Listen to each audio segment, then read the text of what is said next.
Welcome to Determined to Succeed. I'm your host, Dawn Mullarney, also known as Unique Connector. So I'm so excited to have Shelly join me today. So, Shelly, I want to kick it off today with a question of in the corporate world, how do you know how someone is really feeling inside? Well, Dawn, that's fascinating because we all in the corporate world try to stay really strong and project a strong image.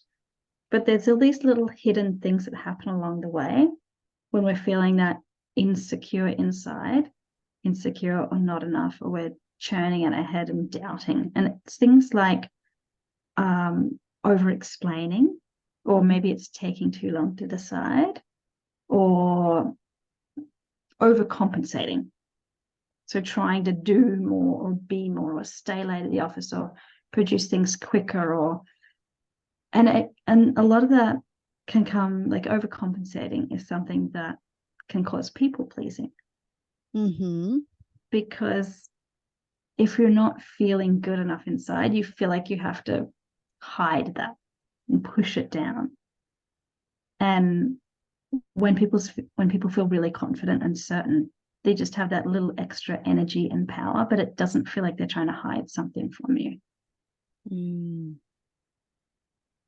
I love this topic because I feel like so many corporate people sometimes are just not showing up as their best self, or they are, saying yes to things because they think of it as the opportunity to keep working up the ladder. I even know for myself, you know? And so how can one maybe even shift their own self-esteem or recognize their self-worth? Well, that's a great question, because it is really possible, and so many people don't think it's possible because they think they just are this way. They just are like an imposter, right? They're not quite there yet. They have to keep pretending they're there. Mm, And how we shift it is by recognizing that what we tell ourselves, the sentences in our head, is what creates the feeling in our body. So if we're mm, feeling insufficient or inadequate or not worthy, it's because that's the story that's on repeat in our brain. mm. But that story doesn't have to be true. True. It's I always give the example of when I'm coaching people, we imagine there's 100 people smushed into your living room, and then we get them to vote. Is Shelly insufficient? Yes or no? Would all 100 people put up their hands and say she's insufficient? Not at all, True. right? There'd be this kind of mismatch of maybe there's a couple of people that I, forgot to get the milk and bread for, and they'd be like, yeah, she's failing, she's not doing it. But everybody else would vote, yes, she's doing great. If all 100 people can't agree, that tells us it's a thought in our head. Mm, If it's a thought in our head, it's not true. It's just your body tells you it's true. But because your body tells you it's true, it creates that feeling in our body, which it might be insufficiency or inadequacy, but often it looks a lot more like shame or guilt. And I feel for people stuck in that shame spiral so much, yeah, because it's that's right. awful. It is awful. And it's like, what was the catalyst to create this shame in us, or why do we have such bad thoughts of ourselves sometimes? Would we ever say that to a friend? No. No, you wouldn't. It's like Yeah. we're our own worst best friend, Yeah. because we decide we should have done something and we didn't. And then we shouldn't ourselves. And then we feel shame in our heart. But then the action that comes from feeling shame is find everything else we haven't done. Yeah. And it creates this kind of downward spiral. It's like the snakes and ladders game. You've got on a snake and you're going down. Yeah. And it keeps building and building and building. Yeah. And then you wake up the next day and you think of the things you didn't do, and it starts over again. Mm, And it results in you doing less. So you start creating evidence for this person that you don't want to be, because you're in this spiral. So your thought actually creates your result. Mm-hmm. Instead of taking action or doing things.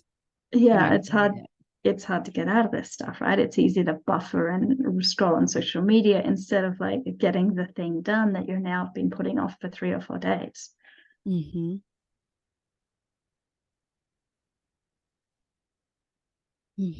Yeah. Well, as you and I met randomly online, I We giggled, did. through one of my networking events. And, I instant found this connection with you of two, just learning more about you, but also realizing we both had children 8 years ago. We did. And, kind of crazy little small similarities that we both have, but differences. But I think too, I guess I'm bringing this up because that kind of was a thing that helped or triggered you to now lead you into what you do now. Yes. So, as you might have guessed, I'm a coach and I get to coach people on their thoughts. Clearly, I'm very passionate about what we think and how we feel.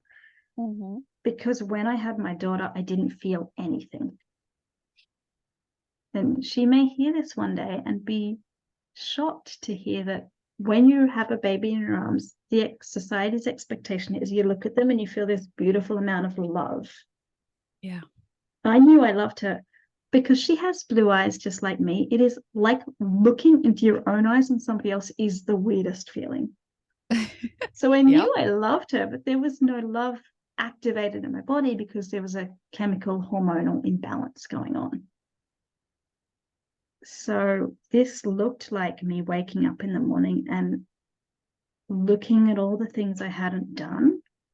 Yeah. Because you're a new parent, you're trying to sleep and feed and do any and shower, basically. Like those are the 3 options. You can only choose one. You can sleep, Yep. you can feed your baby, or you can shower. Oh, yeah. And don't forget, you need to eat sometimes too, in the midst of all that, Sometimes that happens. Mm-hmm. But for the longest time, for the first actually 18, 16 months or so of me having her, I felt inadequate and insufficient and just not enough. So I didn't have that joyous bonding experience. I remember vividly the day that I slept through the night and I turned up at the library and everyone's like, "You're doing amazing. What happened?" I'm like, "I slept 8 hours." And they're like, "Oh, I wish we had." What happens when we're a parent or when any big thing happens is we start to tell ourselves different things. Yeah. And when we get stuck in telling ourselves that, we're not a good enough parent, it creates this guilt inside our body because society says you're meant to be a good parent. Mm-hmm. And when that guilt sticks around for day after day after day, and then you put not sleeping on top of it, you start to believe that you're just not good enough as a person. Yeah. But here's the thing, I was doing amazing. Like my baby was thriving. I checked all the boxes. I was getting counseling. Yeah. And I knew I wasn't doing great, but the baby was doing good. So clearly I was a good parent. But it wasn't until I finished breastfeeding and I went back to the doctor and I said, "Look, something's still not right." And she did this little test. It felt like the Cleo Cosmo tests in the magazines where you like choose A, B, or C. Uh-huh. And I was like, "I got 14. There's things like, how many times do you worry at night? How much sleep are you getting?" I'm like, "What's a good score?" And she deadpan looks me in the eye and says, 0. And you could see like my brain just was like, my brain just opened up. I'm like, "Oh, so 14 is not a good score." Yeah. 14 means that I'm experiencing like fairly severe postpartum anxiety. And I didn't even know that Yeah. until 16 months in. So I went undiagnosed for 16 months, thinking I was just a terrible parent. Yeah. And I feel like a lot of people can relate to that. I know even for myself, I felt off. I feel like everybody feels off in this process.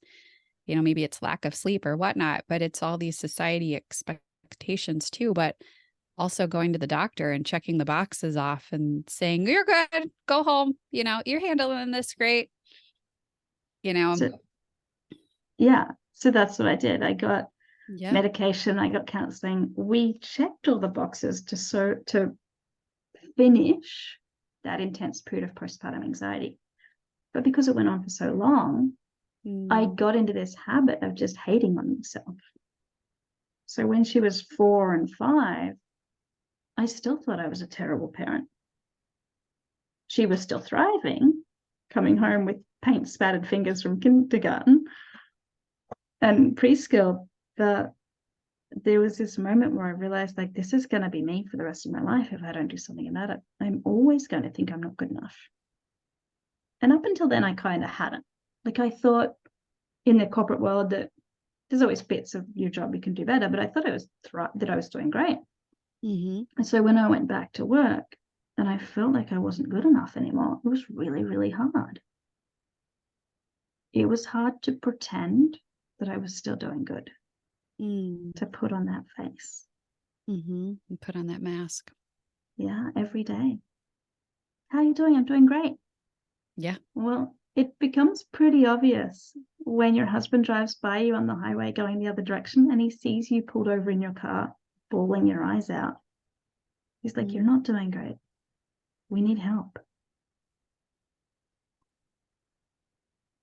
And then he asked me, how often do you cry on the way to work? I'm like, every day while driving. I'm not a great driver. He was scared.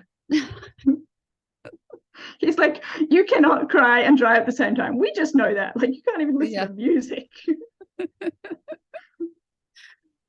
And yeah, crying every day. But I know for you, it wasn't crying because you were separated from your child. No, it was crying because that was the 15 minutes when no one was watching me. Where I could just let it and kind of like transition from, now I'm not looking after my daughter, I can actually let it out, to now I have to walk in and do a corporate job and put on a happy face. So long story short, 5 years felt like a very long time. I was able to find coaching and I got coached and I started to realize these are all thoughts in my head that are creating this awful feeling in my body. And I learned how to stop those thoughts in my head and put new thoughts in. And start to tell myself, look, I think I'm doing okay. I think I'm a good parent. It's possible I'm a good parent. Wait, today I was a good parent. It's stopping the cycle of shoulds that happen. And then COVID hit. And I realized I wanted to help other people in this way because I saw how many people were struggling. And we've all been there. That's why we're talking today, is because we've all been in those moments when we're struggling. And sometimes the struggle is from something that's happened outside in our life. There's some big things happening in the world right now. And sometimes the struggle is just because we wake up in the morning and we decide to tell ourselves that today we're not good enough. And when we decide that the first day, it's easier to decide it the second day and the third day and the fourth day until it just becomes the truth. It's the truth in our head. Yeah, like you said earlier, that habit, because it takes 66 days to create a new habit. And if you do it 66 days, well, you got that habit down. Yeah, it's not a good habit to have, but it's happening. It's happening. And it's kind of that spotlight on the negativity. And you know what's really cool? It doesn't take that long to undo a habit when you start to become aware of the thoughts that's happening in your head. When I coach clients, we look at a specific single thought. It's like we unpull one thread out of this giant tangled up ball. And we're like, when you think this thought, you will feel this and you do this. And they watch it like a movie montage. It's like, the movie, the really sad movie that you're like, this is the bit I need ice cream for every time, and tissues, because you know what's coming. So when you know what's coming with your thoughts, you're able to more easily stop the thought, like pause it and go slower and allow yourself to say, oh, wait, this is a thought I'm thinking. And I don't want to think this thought today. Mm-hmm. Sometimes it's as easy as that, as finding that awareness and being like, oh, I'm going to step out of it. Sometimes the feeling, like the shame and the guilt, really sticks at us and it grips that thought in really tightly. So even though we see, like, I'm telling myself that this is just a thought, it's still too hard to take out. So that's the other part of coaching, is allowing that feeling to go through our body, because it's safe to feel our feelings. Our feelings are vibrations in our body. It is safe to feel them. And when we do feel them, it's easy to let them go. Yeah. And there's so many people spending so much effort to push those feelings down throughout the day. Like when you walk into a corporate job and you're in a meeting and you're like, I have to make like I know exactly what I'm talking about. It takes so much effort to get through that meeting because you're pushing down all these feelings. Yeah. And I hope this is a reminder just to all the listeners of, some employees may say they're okay, or, have that great smile and face and act like they're normal. But, deep down, there could be a lot of things going on behind the scenes. Yeah. And it can be really hard to break that face and say, actually, I'm not doing okay. Mm-hmm.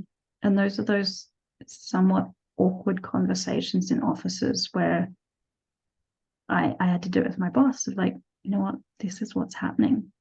I'm not okay. And that was tough.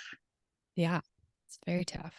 And I think that's the part too, just our society is a lot different. And I know too, for you, you're in Canada and I'm here in the US, and just timelines are different too, even in the corporate world of things.